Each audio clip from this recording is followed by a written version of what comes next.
My overall reaction to Monday Night Raw, WWE's Monday Night Raw, after the dismal, pathetic, boring, and predictable Fastlane pay-per-view that was the night before. We get Monday Night Raw. Now, I don't even know where to start. Monday Night Raw seemed to be very convoluted and all over the place. It doesn't seem like they really knew a lot of directions where they wanted to go. They tried to set some stuff up, but some things just don't make sense. And I wonder, with 6 weeks left to go before WrestleMania, I mean, that's a lot of time. That's a month and a half for them to tweak things, add things, and just change some stuff around. Now, obviously, because we all know that Roman Reigns went over and won in the main event at Fastlane, he's supposed to be fighting Triple H for the title at WrestleMania. And I just gave that a big thumbs down because...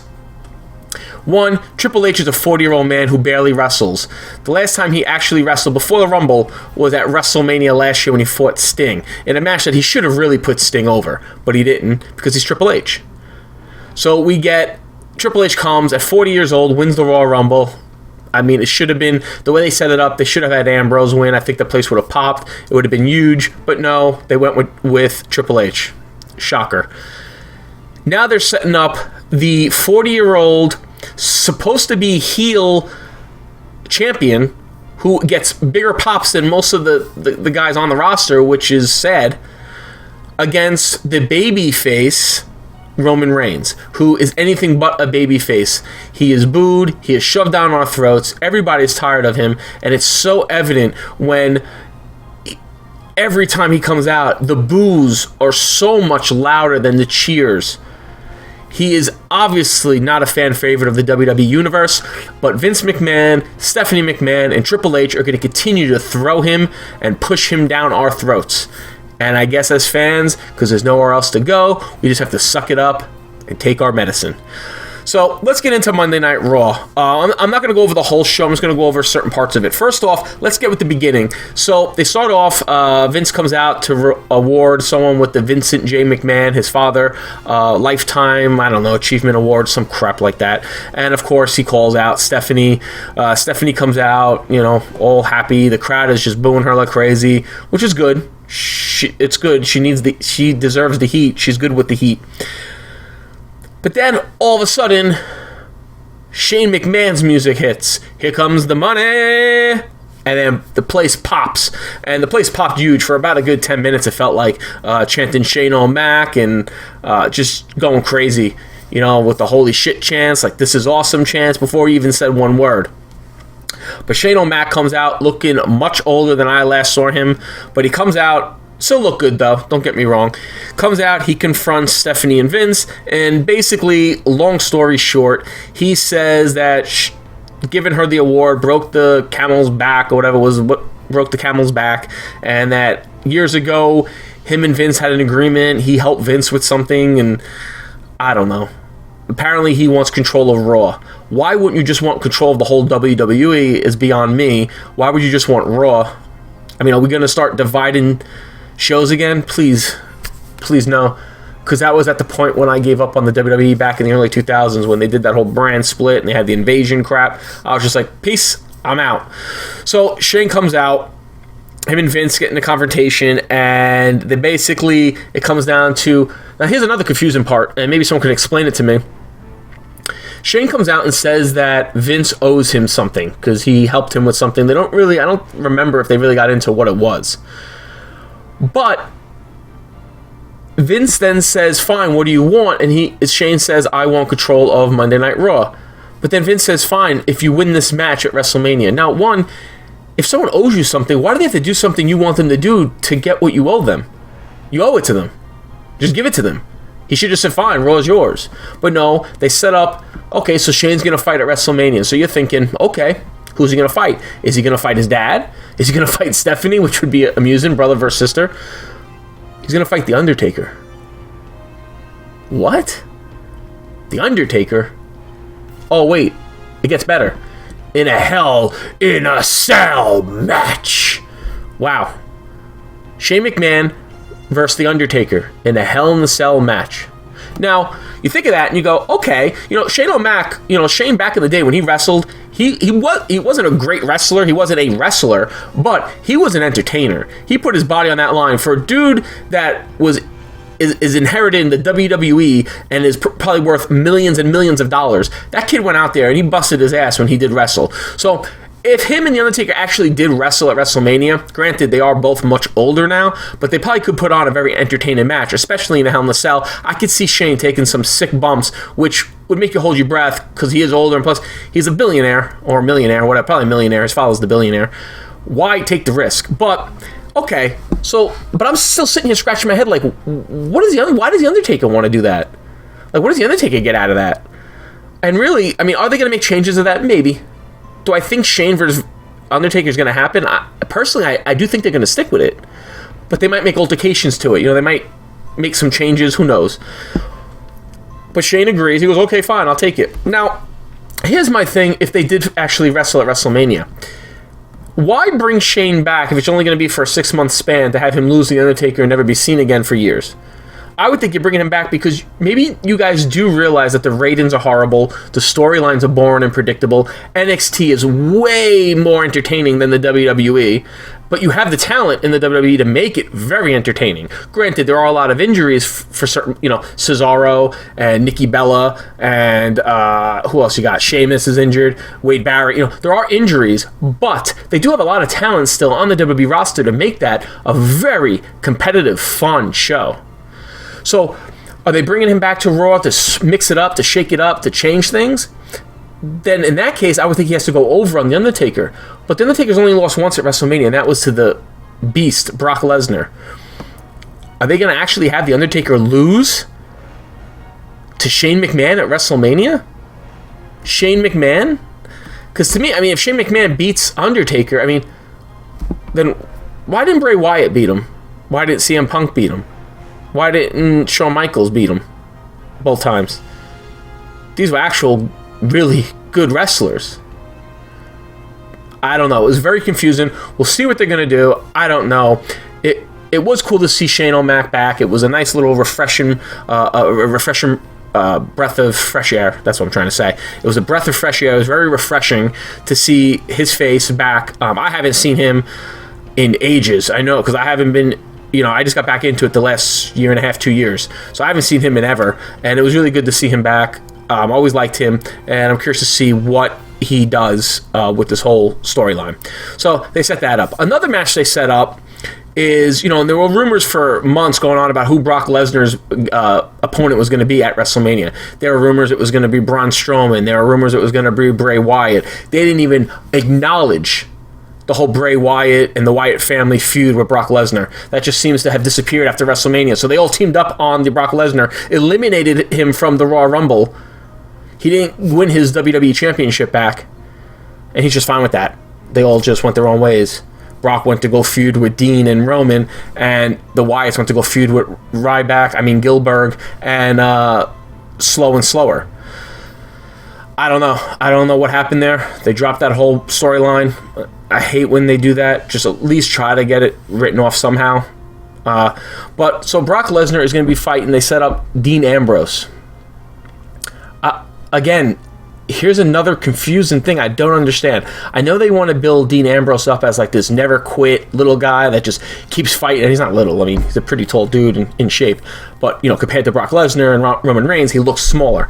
So I know they want to build him up as like this never die, keep going, never quit kind of guy. But here's the problem. You're putting him up against the beast, Brock Lesnar.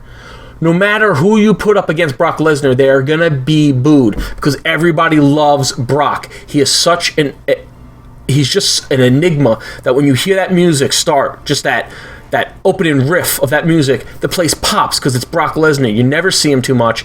He's huge. He's great. For a big dude, he's a great wrestler. He's got Suplex City. He's got Paul Heyman. So are they trying to make Dean Ambrose a face, or is he going heel in this program with Lesnar? Because I don't know if they're going to have Lesnar. I don't think Lesnar's going to be able to go heel, because I don't think the audience is going to boo him. I think they're setting up for Dean to be booed. And I don't know why, because they had a great thing going with a Roman Reigns-Dean Ambrose feud with Reigns turning heel. And I don't know why they just don't turn Reigns heel, because he's already there. He's right there at the tipping point to go heel. And it would make more sense because everybody's booing him already. Why not have him as the super heel of the WWE with the authority? That would have been awesome. Like Triple H's bodyguard now. He doesn't want the title. He's going to protect the title. Kind of how they set up with Diesel and Shawn Michaels back in the mid-90s. And then Diesel went on and got his championship. Roman could do that. It's just sad to think that one day Roman could be a 3-time WWE champion already. For somebody that's got limited, this is where it makes me pissed off that I didn't continue wrestling, because who knows? I mean, I had a little bit of talent. I wasn't great, but people told me I was good. Maybe if I kept it going, maybe I could have made it into something, molded it into something better. But it's just irritating that he could be a 3-time champion. But anyway, I'm digressing off the Brock Lesnar, Dean Ambrose storyline. Again, it seems forced. I don't understand what they're going to do. I personally cannot see people booing Brock Lesnar if they're trying to get him to go heel. I don't see that happening.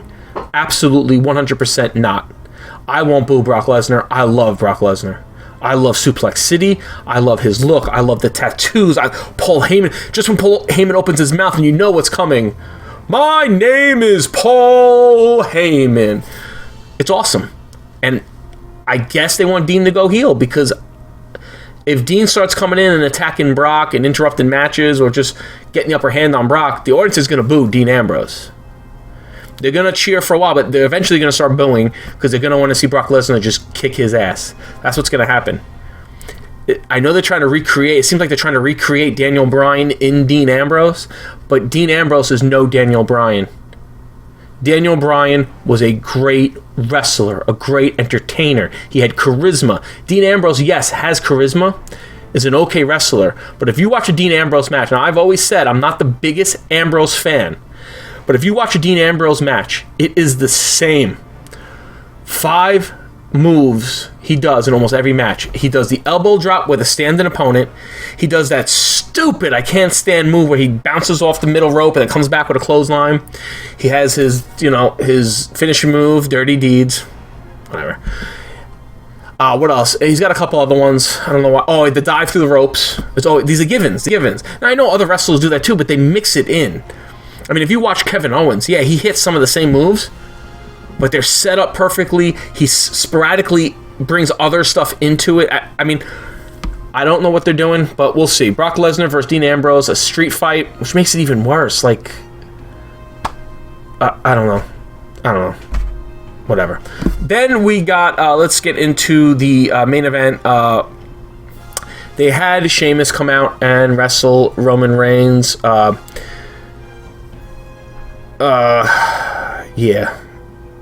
I don't remember what happened. I don't remember what the turn of the match was. Who cares? But basically, Triple H comes out with his jeans and his shirt and his leather coat, old school Triple H. Looks good for a dude at 40 years old, but to be the world champion, you should wrestle a little bit more than maybe once or twice in a full year, a calendar year. But anyway, so he comes out and he totally destroys Roman Reigns. Destroys him enough where they had to use fake blood to make it look like Reigns' face exploded on the table, which it didn't. That's all storyline. That was a prop. It was a rumored blood capsule that was not real blood. But they have Triple H destroy him, and the crowd is popping huge for Triple H. Now, who's the heel? I thought Triple H was the heel, and they were trying to build Roman Reigns as the babyface. They were chanting one more time when Triple H supposedly split Roman Reigns' nose wide open, and there was blood everywhere. The audience started cheering one more time. That's what they're supposed to be saying to your babyface? Now, this reminds me of what they did back in the late 90s with Steve Austin, always being double teamed, triple teamed. Austin was always the underdog, but they never made Austin a pussy. Roman Reigns, they've made just this scared, little, always looking to rest on the outside. They haven't booked him properly, and the audience you're seeing that in the audience. The audience feels that and knows that he is not what they want. I want to use terms in what's going on in the politics here in the United States. I want to say, they want Roman Reigns to be the establishment guy. The guy for the establishment, what the establishment, aka the WWE, wants. But the audience is rejecting it, just like what's going on here in our country. The people of the country are rejecting the establishment guys, and they want that outsider. Because we don't want to be force-fed what we want. It doesn't work. I cannot wait until Seth Rollins comes back. He's going to come back to the biggest babyface pop, and he will be babyface, and they should have him go against a heel Reigns because they could have some good matches because Rollins will carry him. But I cannot wait because everybody's starting to see that Seth Rollins was a great champion, a great wrestler. He had great matches, great mic skills, everything that Roman Reigns is not. And I'm tired of us being forced them. It's not going to change. None of us can do anything to change it. It's never going to happen. No matter how many hashtag cancel WWE Network or hashtag, whatever the other hashtags are going out. It's never going to stop. Vince, Triple H, and Steph run the business. They're going to just do what they want, and we just have to suck it up and deal with it. And just hope that smarter heads prevail eventually and realize that they're going down a very bumpy, nasty road. So I'm trying to think what else happened on Raw that was kind of, they set up the Charlotte came out and addressed Becky Lynch and Sasha Banks. You knew that was happening. They're probably going to set up some type of a three-way match with them. Maybe I would like to see like a three-way ladder match or something with them, or some type of a gimmick match to give them more exposure and give them a little bit more tools to work with. I think that would be pretty cool. What else did they do on Raw? I'm drawing a blank now. They had Ryback, whatever. And that's another thing. They want to keep pushing Ryback. Meanwhile, the crowd started chanting Goldberg in the beginning of the match because he looks like a cheap imitation of Goldberg, which I've said in the past. But then those chants from Goldberg switched very quickly to Gilberg. Now, if none of you guys, if some of you guys are watching this or listening on the podcast and you don't know who Gilberg is, go look him up. Gilberg was the cheap imitation back in the late 90s that the WWF created to counterpart Goldberg over in WCW. So Goldberg in WCW was the big, muscular, undefeated, bald dude with the goatee. Sound familiar? Steve Austin, But WWF created Gilbert, which was Dwayne Gill, who was like a jobber to the stars, and they created him and made him a goofy character of Gilbert, where they, Goldberg, where they had him go out, they would come to his locker room, knock on his door, and like he'd come out and there'd be sparklers instead of like fireworks going, and he always got beat. But when the audience starts chanting Goldberg, okay, he's a cheap imitation of Goldberg, but at least Goldberg was a world champion, had charisma, and was successful and huge all over the place. But then when they drastically switched to Gilberg, they started chanting Gilberg because maybe the audience started to realize, you know what? He's not as charismatic as Goldberg was. He's probably got the same or even less of wrestling ability than Goldberg did. But he'll never be world champion because Goldberg had something about him. So then they correlated to realize that he was like the Gilberg. He's a jobber. He's got no skills. No one likes him. I think those Feed Me More chants are piped. I think they're doing old school WCW pipes because I've been to a couple live shows where Ryback has been there, and all of a sudden you hear these Feed Me More chants. I gotta be honest, the sections I sit in, and I'm not making this up, I don't see anybody but maybe like 2 or 3 kids, and that includes Lauren, yelling Feed Me More. Now, if you could see a range of sections around you, and all you see are maybe a total of 10 little kids, boys and girls, chant Feed Me More, it is not going to be that resident in the arena like they make it sound like it's like booming all over the place. So I have a feeling WWE is doing a little shenanigans there and pumping some sounds in there. I also think they're pumping some cheers in there from Roman Reigns, to be honest with you. I can't remember really much else that went on. I guess nothing of that much of importance. I'm trying to think. Yeah, I think that was it. So that was my take on Monday Night Raw. And, it is what it is. We'll see. That they got a lot of time to set up and figure stuff out for WrestleMania. I think they will. I don't know if the matches that they currently have will stand and be the final matches that we'll see at WrestleMania. But it is odd that the 3 matches they have set up so far is Brock Lesnar, Dean Ambrose, Shane McMahon, The Undertaker, Triple H, and Roman Reigns. If you look at that, it's 6 guys in matches, and 3 of them work. 3 of them barely work. That's Triple H, Undertaker, and Shane. And then you got Brock Lesnar, who is a part-timer. You only have 2 regular scheduled guys on that roster, and for WrestleMania, that seems weird. It should be given to the guys that deserve it and have been wrestling all year long to try to get that spot. But we'll see. They have a lot of time. They'll work it up. That was my Raw take. I don't know. I mean, we'll see what they do.